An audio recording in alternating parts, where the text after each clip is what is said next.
ligne d'usinage des vantaux de menuiserie en bois. Elle est équipée d'un contrôleur de marque CMI qui permet de gérer tous les axes de la machine. Tous les axes sont pilotés par moteur brushless et se règlent en temps masqué pendant le déplacement de la pièce. Donc il n'y a aucun temps de réglage.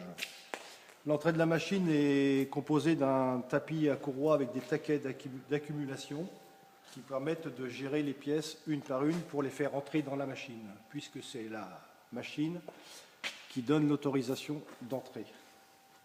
Ce tapis a un emplacement d'une dizaine de pièces. Puis nous avons ici l'introduction dans la ténoning de marque GMC.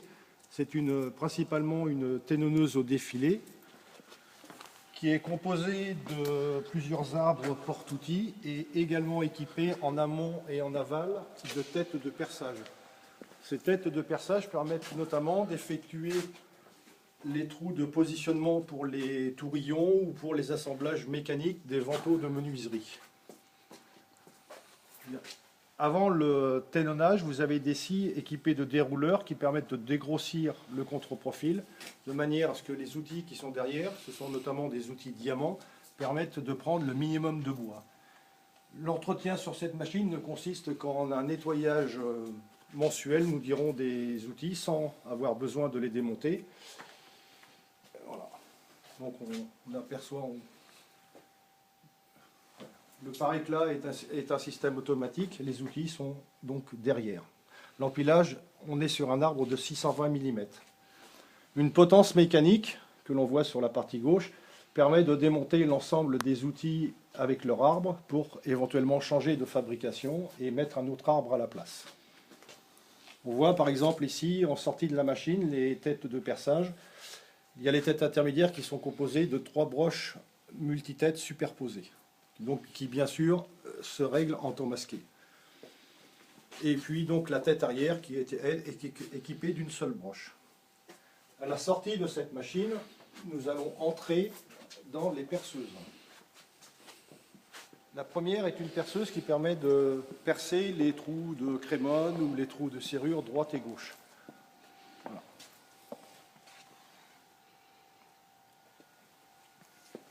On aperçoit la butée numérique, comme je le disais tout à l'heure, qui est équipée d'un moteur brushless pour le déplacement.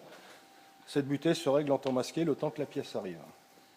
Une fois les opérations de perçage effectuées, nous entrons dans la deuxième machine qui, elle, va nous faire l'entaillage du boîtier de serrure. Également, même système, butée numérique, déplacement automatique.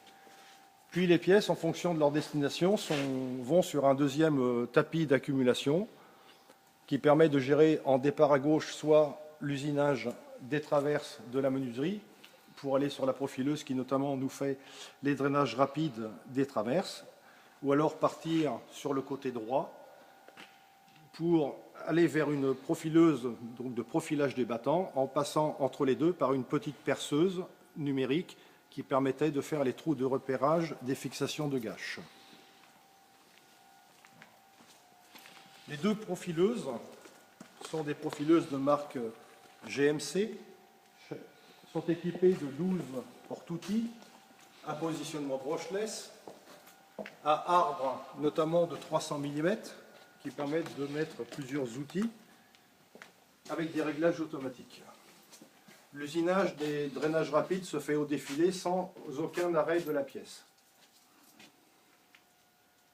La cadence générale de cette chaîne est de l'ordre de 3 à 4 pièces minutes.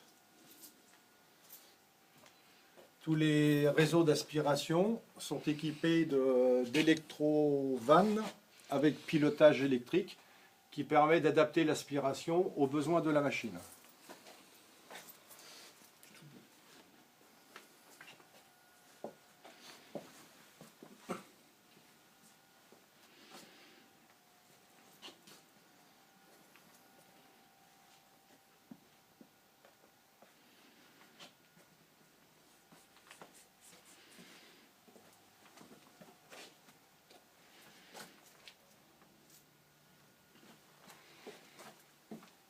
Le système de gestion de la chaîne peut être fait bien sûr manuellement, peut être également fait par code barre, ou alors, comme c'était le cas ici, par puce RFID qui était intégrée à l'intérieur de la pièce de bois.